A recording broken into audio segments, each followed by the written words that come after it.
Live from the Cactus Creek at Ibri, he is the king of prime time, Ghana's undisputed entertainment laureate, and still the youngest old man in Ghana. Put your hands together, show some love for the indefatigable KSM.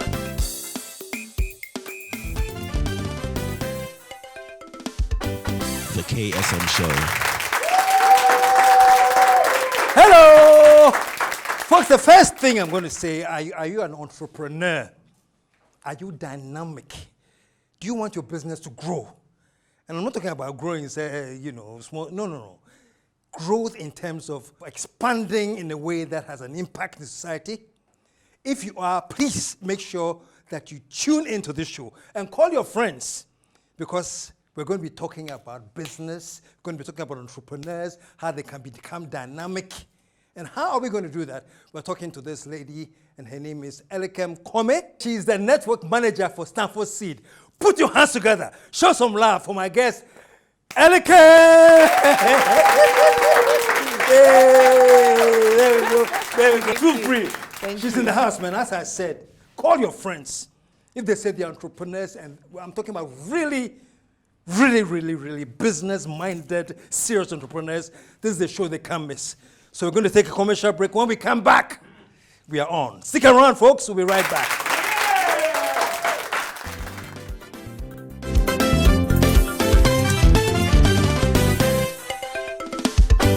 The KSM Show.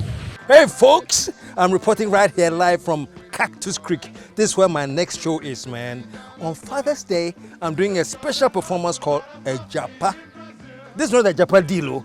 My show is more confusing than the Japa deal. And trust me, folks, this show is not for lightweights.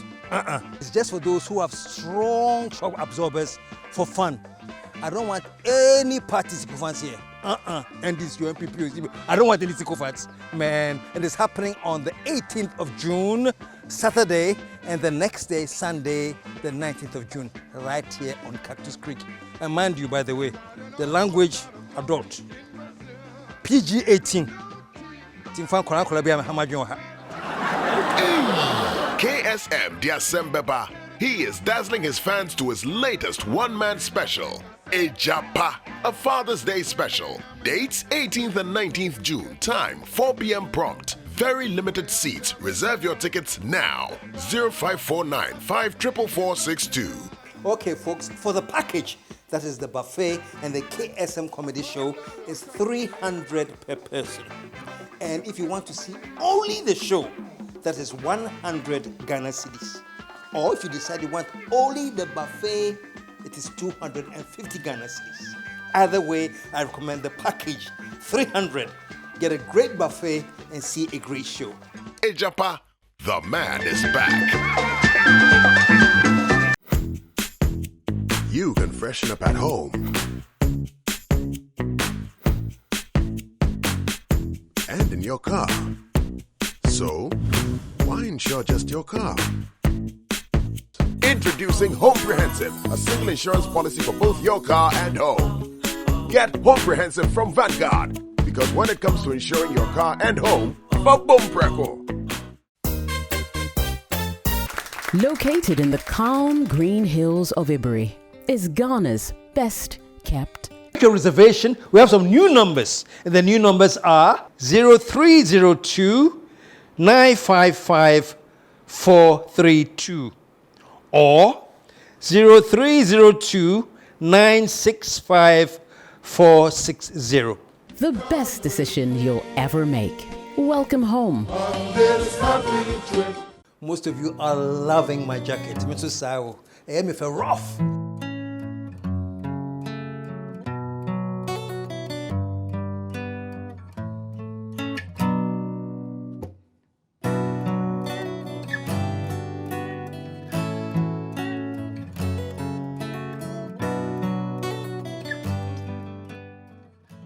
The jacket is provided by Asenath Essentials. So if you want some, this is the number to call, 0209 059 215. So call Asenath and get yourself a pretty decent jacket.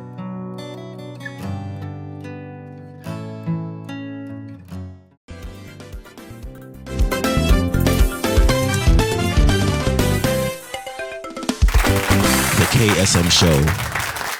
Hey. Thank you. And we're back. And I'm hoping that right about now, all the entrepreneurs have your pens, papers, whatever, laptops ready. Because how do you grow your business, man? And my guest is in the house. Elikem, welcome one more time. Thank you. It's a pleasure to be here and a big honor for us as well to be on your show. Wow, thank you. And we are talking about business, and we all get into business and we just get into business, I'm an example. I mean, I'm creative. I think I can do something, so I'm doing. So I set up a company, and I'm doing the show. But it's more than that. It is. It's an organization. It's a structure. It's whatever. But I'm not going to say it. You're going to educate us. You are with Stanford Seed, right? Yes. So thank you for the invitation. For us, like you rightly said, business is not just doing something you know how to do. When we speak to our entrepreneurs, one of the first things we ask them is, what problem are you solving? Okay, so a lot of us do what we call trading. And it's things like maybe I open a little store, I sell a few things, or I have a little table, or I trade in goods from maybe Benin to Accra or Lome to Accra, and then we call it entrepreneurship. It's one version. But true entrepreneurship has at its heart the need to transform lives, to bring solutions, to use innovation to actually bring transformation to a community and the economy at large. So not to cut you off. So when you ask what problem are you solving, you're trying to get the entrepreneur to think that they must have an agenda. Yes. To transform something, to solve something? Exactly. Okay. So just before we got on this show, you remember we talked about content. How do we clean up the media, for example? So you are a seasoned entertainer, you're a seasoned broadcaster, you're in the creative space. What problem would you be solving for an audience that has me as an example? We want clean content. We want to be able to turn on our TVs or go on our internet and see something that's clean without having to buy foreign content. So if you came on, for example, with a package, I'm looking for a solution that says, this is African, this is Ghanaian, it's clean content. You can turn on your TV with your children without being nervous that the next thing you hear is like someone hurling insults at another person. So what problem would you have solved? Content, entertainment on our local TV that allows me to turn on my TV without panicking, for example. So that's one solution that you can actually bring. So in your case, I like yes. that without panicking. Well, you're sort of assured that this is clean, so exactly. No need to panic. Yeah. Yes. But having said that again, does it just stop at creating the content for someone like me or the next person who's wishing to have that? How scalable is it? Are you able to sell the content outside of these shows? Because we have all kinds of content coming in, and you all complain about how currently we have so much foreign content. I see the people in my house watching stuff that has been translated into Akan. Yeah. And I'm saying, what happened to our creative arts? Okay, so there's a solution in there that someone hasn't cracked, and we are waiting on you. We know you've given us your dues in terms of service, but we are still waiting on you to clean it up. Yeah, I hear you. Well, a quick question. Somebody in my industry, and the industry has become an industry for numbers, eyeballs, they call it. Okay? So they can easily go and import some, I call them tree-speaking Indians. Yes. Bring content from India or Spain, and then put tree on it, and the numbers are like skyrocketing. Okay, and so it becomes a thing like if you want to get in the game and look for eyeballs, this is the way to go. As an entrepreneur, how do I decide to change that if that is what has been established as the norm? All right. Can I push back at you? Please do. How did we get to that content arriving here? So I like to say proudly to people every time I drive past TV3 that I was raised in that environment. So my mother worked in Ghana Films at the time. As a child, I think one of the things I would have loved to do was to be in one of those movies. I remember Quincy Arthur Bosomfield, and I used to repeat it with all the joy. Yeah. But we had content, we had movies that were actual movies. Yes. That was filmmaking. What made us drop back? What What caused the gap that allowed these other things to come in? So that's what we need to analyze, okay? Now we have what we call Nollywood. Yeah. And recently with the pandemic, they've changed the game. They've actually gone online and they are giving little snippets of movies online. On Netflix, you have all kinds of, so my question usually is what created the gap? And once you understand the customer, how do you now bring the solution to fill the gap? I see. So is it true that we really want to watch, what did you say, tree-speaking Indians? Or because there's nothing else for us to watch? So that's where you start cracking, who is my customer? And that's some of what we teach in the Stanford Seed transformation program. And I'll go into detail on that, but who is my customer? Do I understand the customer? Do I know what solution to bring to the customer? How do I make this profitable to bring the numbers in? So like you said, eyeballs. I've been in advertising and marketing my entire career. You actually sometimes can show the client or show the customer something they didn't realize they needed. So I think if we want to solve it with the creative industry, it's very easy to do because currently what we have is not content. It's just everybody making noise. And people don't know what else to watch, so they turn it on.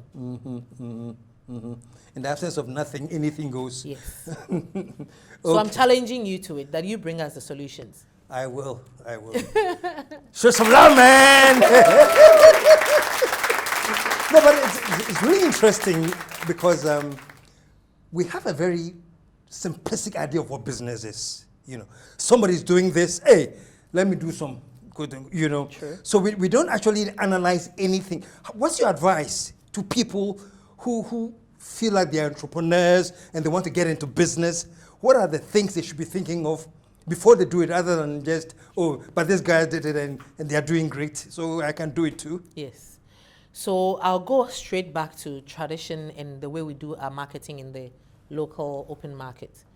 Normally when you go to the market, you see several tomato sellers lined up, don't you? I mean, I know you probably don't do much of that, but I know you've seen some. And your question is, how do they all at the end of the day end up selling something? One person shouts louder. One person pulls you aside and starts spoiling you and saying, oh, you know, I'm going to give you a discount. Sometimes it's not even true. So we have a story about how my mother ran a restaurant for a long time, and she would go to the market and the woman would say, oh, wunti. And then she thought there was a discount in there, but there was no discount. That was the woman's marketing strategy. To say my customer service and my marketing strategy has to be such that this client thinks that she's the only person in my world. So sometimes when there's competition and you feel someone else is coming in, or you are the one who is now going to steal someone's space, what else are you offering? So I always say, back to the same issue, what is your solution? What problem are you solving? What doesn't the other tomato seller have that you have? Are you now suddenly saying, when you come, I'll wash the tomatoes and give it to you in Ziploc, so once you get home, you're just freezing them? What else are you offering as a package? Okay, I'm going to blend your things for you. I have a blender in the back. When you come, I clean, pack, and make sure that you go home and you don't have extra stress. So it could be the same product. It's the way you present yourself that makes you a problem solver. And not just a me too. So in entrepreneurship, one of the biggest things, and I know you've been talking to a lot of our businesses from the Transformation Network and so on and so forth. And I think one of the things you'd recognize is innovation is key. Being a me too means that you're just going to be struggling maybe on price or things that are non-existent. Why don't you add some innovation to what you do that attracts the next customer, or lets the customer leave the other person and come to you? Yeah. It's really, really interesting because sadly, you know, Ghana, when the same people are selling the same thing and one is attracting, oh, this one because they draw kakra, or being kakra, you know. But you are talking about just common sense. What are you going to add? What value are you adding that will make you stand out? That's it. So if people go through this kind of training, you ask them? One of the biggest things that I've seen our entrepreneurs struggle with is when you ask them about their value proposition. And in that little bit of your transformation, if you can crack what your value proposition is, you are on your way to becoming the biggest business in your sector. Okay, so I'll still go back to you, for example. So let's say in the creative arts, like we just said, you've been over 20 years in this industry. The show has been on here for long. Nobody has produced anything like yours. I'm looking around and I'm not sure I've seen anything. Yep. I mean, it does deserve the applause. Why are people, what have you created that is stopping people from getting into your particular space? There's your energy that you bring to it. There's your particular, there's language skills. There's the type of audience that you attract, the people you bring on the show. It cuts across different interest groups. And no one person can be a KSM because you actually crafted it yourself and made sure that you stood out. Okay. What we will teach you in the program is now, how do you make this content, I'll use the word sellable, across several territories?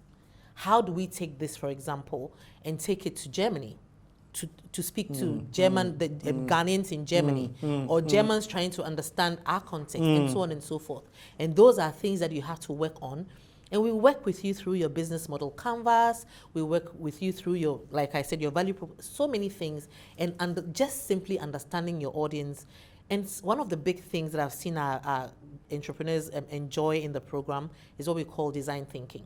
Design thinking. Design thinking allows you to take a step back, listen to your customer, and actually design a product that fits what the customer is looking like. And like I said just before we started the show, it's time you apply to the program. Actually apply.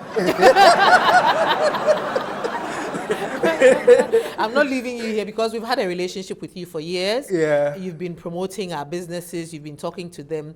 I think it's time we shifted the narrative and said, KSM in the Stanford Seed transformation program, we are revolutionizing the creative industry, and people have to follow. Oh. This is getting exciting. This is getting exciting. And for the benefit of entrepreneurs that are listening, you know, if you can explain again, when you ask them, what is your value proposition, exactly what you want them to think of?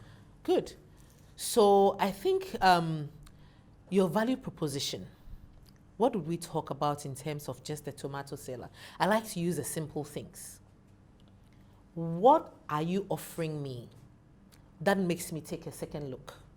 Because if I had the option, I would have actually played the scenario of me being in the market and then someone calling me and saying, oh, madam, brow, oh, madam, buy. I actually went out with my friend to Benin, and we're trying to buy a few things.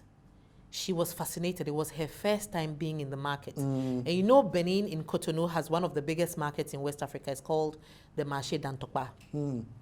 She was fascinated by how people will come up to her and hold her lovingly and say, you really need this piece of jewelry. And then they start dressing her up. Really? Right there in the market. She hadn't chosen anything. But they start and they're like, let me take off your earrings. And they will take off her earrings and then put another one, then bring her a mirror and say, look at how beautiful you look. Oh, wow. Okay. In that small space, Yeah. one person decided we are about, I think there are about maybe 500 jewelers in that place. Someone says, I'm going to get this person. And what did they do? They said, I'm going to just spoil you. And before she knew it, she was buying more than she needed. Now, value proposition takes a little more than that. It takes understanding what the person was looking for in the first place. That's the customer. Understand what they're looking for. Yes, and in this case, the person honed in and said, this lady is walking around, she's not familiar with this place. I'm going to make sure that I help her. So whether I have the West jewelry available or not, I'm going to make her feel comfortable in my space. And she bought more than she needed. So you need to understand what the customer is looking for and what you are offering that meets the need. And by the time you do that, you've cracked it. Show some love, man.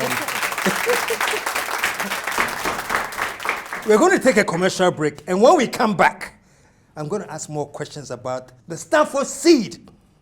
Practically, what have they been doing that all of us can learn from and benefit? Stick around, folks. We'll be right back. And folks, I told you last week that Hallmark Oil, and collaboration with A to Z Automobile Servicing, is introducing this amazing Havolin oil lubricant.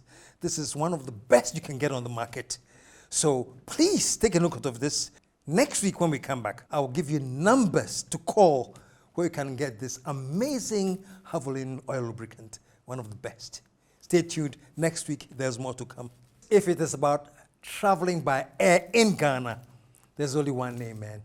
Passion Air. All the major cities in Ghana, Accra, Kumasi, Takoradi, and actually Wa. You can travel to Wa from Kumasi. And you can come to Kumasi from Wa. Charlie, the name is Passion. So for more information, the toll-free number hotline is 0800-221-221. Folks, you know how it's always about Mother's Day.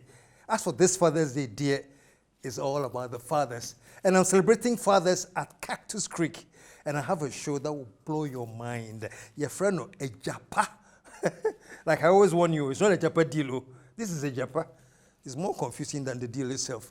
Anyway, take a look at this. Hey, folks, I'm reporting right here live from Cactus Creek. This is where my next show is, man. On Father's Day, I'm doing a special performance called a japa. This is not a japa deal. My show is more confusing than the japa deal. And trust me, folks, this show is not for lightweights. It's just for those who have strong shock absorbers for fun. I don't want any party sycophants here. And this your MPP. I don't want any sycophants, man. And it's happening on the 18th of June, Saturday, and the next day, Sunday, the 19th of June, right here on Cactus Creek. And mind you, by the way, the language, adult. PG-18.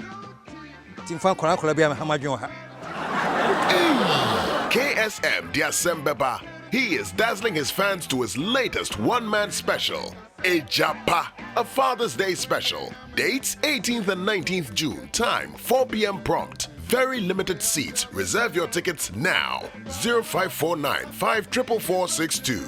Okay, folks, for the package, that is the buffet and the KSM comedy show, is $300 per person. And if you want to see only the show, that is 100 Ghana cedis. Or if you decide you want only the buffet, it is 250 Ghana cedis. Either way, I recommend the package, 300. Get a great buffet and see a great show. A Japa, the man is back. My name is Samuel Isuman. I'm head of distribution for Vanguard Assurance Company Limited. We've introduced a comprehensive policy that will ensure that families, friends, relatives who have their homes and their vehicles can combine the two and have one single insurance product that will give them the peace of mind to be able to enjoy what they do at home and also in the car as well. So all Ghanaians, we are appealing to you that there is a need to focus on your home and make sure there is adequate financial security protection cover for your home, so that when you, in an event where you lose your home, you don't lose hope. But Vanguard will be right behind you, stand by you, and make sure that you bounce back to life again. So if you are thinking about insuring both your home and your car, think about the comprehensive Nafa Bom Preko. You can enjoy your coffee at home and in your car. So, why insure just your car? Introducing Homeprehensive, a single insurance policy for both your car and home. Get Homeprehensive from Vanguard, because when it comes to insuring your car and home, for Bom Preko. Most of you are loving my jacket. Mr. Sao, I am rough.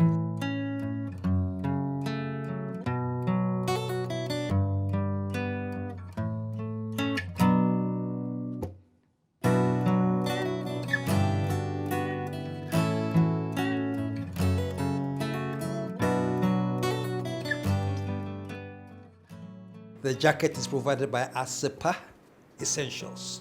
So if you want some, this is the number to call, 0209 059 215. So call Asenath and get yourself a pretty decent jacket.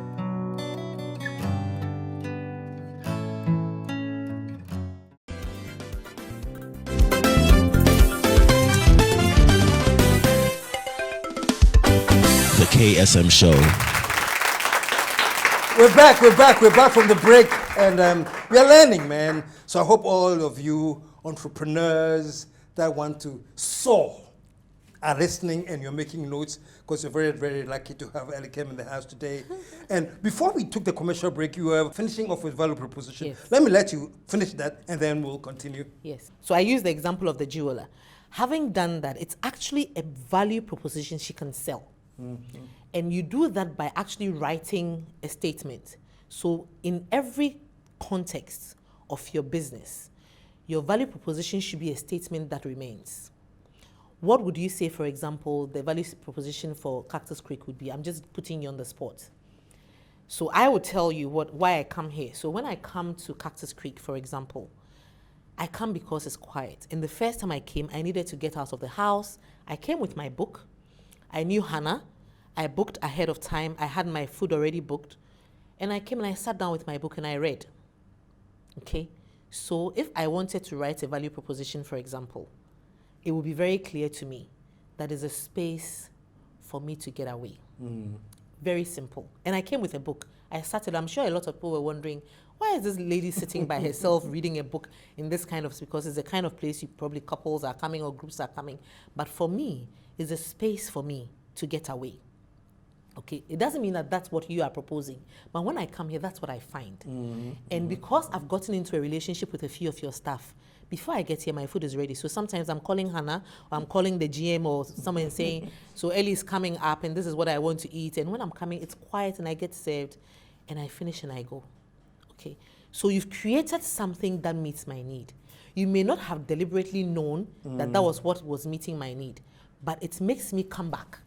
It makes me choose Cactus Creek over any other one on the ridge. And I've lived on the ridge for a long time, so I know a few.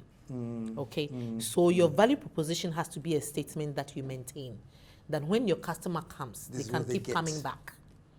And I always say to people in my marketing lectures, I say you have to have repeat usage, or what you call repeat purchase. And that value proposition is what you can sell for people to keep coming back. So it helps you create that business for repeat customers, Yes. if you will. Yes. I see. Fantastic. So you've been in this, and you are the network manager Yes. for all of Africa or West Africa? West Africa. West Africa. Yes. Okay. So you deal with Ghana, Nigeria, Benin, Okay. Togo, Ivory Coast, Cameroon, Guinea, Sierra Leone, Liberia, Burkina Faso. I don't know if I mentioned it, but basically every country in West Africa. Currently we'll probably be going into Gambia. A few new countries are coming up. So every West African country that has entrepreneurs is open, and we make sure they have access to the program. That doesn't mean that we are restricted to West Africa. We do have offices led by another team in East Africa, and that covers Kenya, Uganda, and a few of the other markets, Ethiopia. Then we do have another region, which is South Asia. So that's led by India. So the office is in India. And then we do have an office in Southern Africa that's based out of Botswana. So we actually cover most of Africa. Fantastic. Let me backtrack into the original idea. This is the Graduate Business School of Stanford. School of Business, That yes. where's the idea from? Why did they decide that we have to look for people in emerging economies to partner with? What's the whole idea? Awesome. I'm glad we are talking about this. So, you see, there's something about what Stanford Seed is doing. That in itself is entrepreneurship. It's meant to address a particular need for emerging economies. A lot of people don't know that businesses like Nike, HP, Hewlett-Packard are all past alumni of Stanford. Now, what we understand of our ecosystem is that there's something valuable that comes out of the Stanford Graduate School of Business, and that's an understanding of entrepreneurship. And that ability to transform businesses into a place of scale is not something that's easily replicated. So we do have the philanthropic support of an alumnus of the school, Bob and his wife, Dr. King, who actually are the key donors who donated for this kind of transformation to be translated into emerging economies. Wow. That's why we are in Africa and South Asia. Now, why is this exciting? It is known that past students, alumni of Stanford, actually contribute $3 trillion US. 3 trillion in revenue. The alumni. Yes. In revenue. And if you know anything about the Silicon Valley, you'd understand that a lot of what is happening out of the Silicon Valley is actually led out of Stanford. So we have the impact. We know, we have the experience. We know what causes transformation, and we're ready as an organization to translate it into emerging economies. So currently what we are doing is partnering with entrepreneurs in Africa and South Asia to ensure that this kind of wealth can actually be generated from the ground and bring prosperity to our regions as well. So our key engine for the growth is entrepreneurship, and we reach out to people on the ground. Definitely not bringing people from outside, but people who are already existing here with good businesses that can grow. Wow, show some love, man. and I told you, if you're an entrepreneur, you can't miss this show, because the people that we have featured on this show are amazing entrepreneurs, and the things that they do just makes them distinct from any others, you know. And this is all coming from what they go through when they... The curriculum, and I like to proudly say when I talk about this, that anybody who knows Stanford Graduate School of Business knows that this program is a gift to emerging economies. Because the funding required for you to do an MBA out of the Stanford Graduate School of Business is nowhere near possible for every type of entrepreneur in our part of the world. So this is a highly subsidized program. However, it lacks no quality loss. Like, there's no quality that you actually miss. Why? Because we actually bring Stanford professors to teach. So the quality of education you get out of the graduate school is exactly what you get in the Stanford Seed transformation program. We are teaching you things around how to grow your business, how to craft your vision, how to look at your numbers, your financials. We are talking to you about your strategy. What is your marketing approach? I just talked to you about value proposition. What are you offering the customer that is innovative enough? Are you understanding the customer? And really, above all, what is your business model? So we actually walk people through the business model canvas. And whilst you are in the program, one critical thing is we don't leave your team behind. So there are several things online, several courses that people go through, several courses that people sign on, even here locally. I know MBAs and so on and so forth. And I like to tell people all the time that when you come into the Stanford Seed Transformation Program, you don't even come in saying, I have a PhD. Because we have people who have PhDs, we have people who have multiple PhDs, and it is not about the qualification you hold. It's now practical. How do you take the tools we provide into actual business solutions that will drive the growth that we are looking for? So you come in as a business leader, you come in with your team. So there are sessions of the training that are targeted at just the founder, the CEO, or the team leader, or the business leader, which may be the CEO, the CEO, the actual founder, and sometimes it's partners, co-founders. And I think you've seen a few of them here, where there are two people who actually, either it's a family business, a husband and wife, or just two partners who are doing the business. There's a part of the training targeted at them. Then we translate it into your business again with business advisors. So the program actually has business transformation advisors who now come into your business and cascade the learning. When I say cascade the learning, what do I mean? We take the tools. So assuming we did, for example, the business model canvas, the business advisor comes into your company, for you especially, not a group of companies, and begins to work with you and your management team. So when you are signing on to the program, we ask you, what is your management team size? For example, if you have a minimum of 3, you're ready to go. So your management team will have key people like your marketing, your HR, your operations, your finance. And the bigger a team you have in terms of your management team, the better, because it allows decision making with you as the leader easier. Why? They understand the mindset of the entrepreneur, the founder, what your vision is. So the business transformation advisor's job is to help you cascade the learning with your team. Then there's a team leader, which is not yourself as the founder of the business. The team leader is one of your management team members who helps to facilitate the learning throughout the organization. And this requires normally for you as a leader, maybe 6 to 8 hours a week or 2 to 4 hours at a time per session, depending on the session. But it goes a little, again, beyond that, where we are actually working with you, understanding the challenges you are having in your business and saying to you, maybe if you shifted this and applied the tools in a different way, your results might come through. So let me pause there. Show some love, man. But, and you chose a great place to pause because I can hear my viewers right now. Yep. Okay, KSM, how do we get in touch? Can she leave a number for us? Who do we call? What do we do? Because I can hear them asking me that right about now. So do us a favor. Yes. People are listening now. Yeah. Entrepreneurs. I feature some, like you said, dynamic people, innovative, people who just want to benefit from this. Yeah. How do they get in touch? So what I'm going to say is it's very easy to find us. We are online at Seed, that's SEED.Stanford. The Stanford doesn't have a D after the N, so it's STANFORD.edu. So let me take it again. It's seed.stanford.edu. Then you can call 0540-115-118.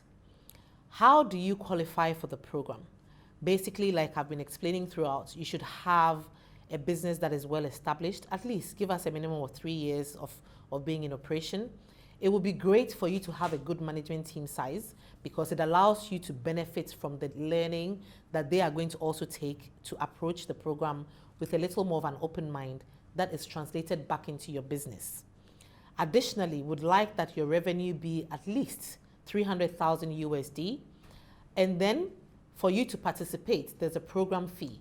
When you call, we'll actually walk you through it, but it's a highly subsidized program, nowhere near what you'd have paid if you had to do it out of a university. And this is practical, it's hands-on, it's not theoretical. One of the things that I'd like to encourage you to do is understand what your business is. And when you apply, you benefit from it. It's love, man. So you heard it, and I was watching some of my crew members, and the minute to talk about the minimum qualifications, I said, oh my whoa. But I think, go ahead. That's the interesting part. So we started in West Africa. We were launched here in 2013. I was one of the initial people to start, and we've come a long way. What we've understood, and I have to give kudos to the Transformation Network as well, as they have grown. And who is the Transformation Network? The Transformation Network is the past participants of the program who are now in a cluster or an association that drives continuous learning, networking, collaboration. So if you look at some of our numbers, you see that a good percentage of them do business with each other. So the network actually supports in one way. They do mentorship, support other entrepreneurs. And as they've been doing that, they've been driving awareness around the program and what else you can benefit from. And currently, Stanford Seed has just introduced 2 other programs. One is called Aspire, which is for people who are just starting off, and one is Spark. So your revenue may not be up to the flagship program, which is the Stanford Seed Transformation Program, but we have other offerings called Spark and Aspire that address people whose revenue does not reach that threshold. So everybody's taken care of. And what I love about it is you benefit from the network because the older businesses are continuously mentoring. So when we bring these other people into the program or they join the network, the people who've been in the transformation program begin to act as mentors. I see. So nobody's left out. Okay. And I'm sure that's great news for many of you who said, oh, there's room for all. Yes. There's space for all. And I like the fact that those who are past are still in it, helping back now as mentors. That's fantastic. Yes. And that's not all they do. So the actual thing about the transformation program, so you asked what was the motivation. I want to wrap up with that. Okay. That having said all of these things that look like they're like, wow, what a big vision. At the end of the day, by partnering with the entrepreneurs in our local communities, we are looking at how to end the cycle of global poverty. And that can only happen if we have the types of people in the network that we described. Because as they grow their revenue, as they increase the employment numbers, we are getting closer to having income parity. So there's a lot of disparity in terms of incomes and so on and so forth, per capita and all of that. And we are saying by driving entrepreneurship at the level at which we are driving this transformation program, we will have like the pipeline of entrepreneurs who are going to take our economy to the next level. Because the end game for Stanford Seed is to end the cycle of global poverty. Wow, wow. Show some love there. That is awesome. Oh, thank you so much. In the next few minutes, we have some personal issues. Are you married? That's a good one. No, not yet. Not yet? Not yet. Okay. So I was going to ask, so who is he? And Who's but so you've cut off all the follow-up questions. Are you intending to? When it is necessary, yes. But When it's currently, necessary? my driving passion is how to get our entrepreneurs to get to Really? the level to where they have to. When will it be necessary? Will it ever? It will be necessary at a point. I mean, I was sharing with a colleague of mine that I've done my bit in terms of my marketing career. I'm at a place where I'm enjoying giving back. I'm enjoying spending time grooming people, grooming entrepreneurs, providing them the resources they need to transform our economy. And for me, the biggest reward, so you know the Bible talks about how the children of the barren are more than those who has born children. For me, all of these entrepreneurs, as they succeed, for me, it's so fulfilling. Wow. It's like having my own children. Wow. But it doesn't mean that when the time is right and the person or the people who have to actually make the other biological parts necessary come together, I won't take the step. I'll make the move. So, folks, there you have it, because I know you're always waiting for me to ask that question. So, yes, you're not asking. Okay. Yeah. Okay. That's amazing. Thank you. So you've done a lot. And I'd like to thank you for this show, man. Yes. Because not just me, I know many of those who are listening have learned a lot. Thank you. And I really expect that there's going to be a big upsurge in people who now want to take Stanford Seed very, very seriously. By the way, my daughter went to Stanford. Yes. MBA. And I think I know that. You know? Yes. I know a little more than you think I do. Yes. So I'm glad to know that she's in the right place. She's in the right place. She was in the right place. So can I ask you a question? Yes. Knowing the impact we have at Stanford in the Graduate School of Business, are you going to give her a chance to work with you on Cactus Creek and Sapphire? She was actually working with me at Sapphire before she went. Good. She was the producer. Awesome. Before she went. And when she comes back and I can afford a Stanford graduate maybe. Well, but that's where we also hold the power. We also know how to help people build family businesses. Yeah. And by the time you talk to our next team, you would know that, yes, we do have something to offer family businesses. Fantastic. It is very, very good to know. Yes. And I'm sure she will definitely come back and do some work for me. Awesome. Or us. Yes. Thank you very much again. We had a great pleasure. time. Show us some love one more time. Yeah, thank you. Folks, we have come to the end of a very, very, very, in my view, an amazing show. I have learned a lot, I thought I was there, but she just let me understand that, no, we are not there yet.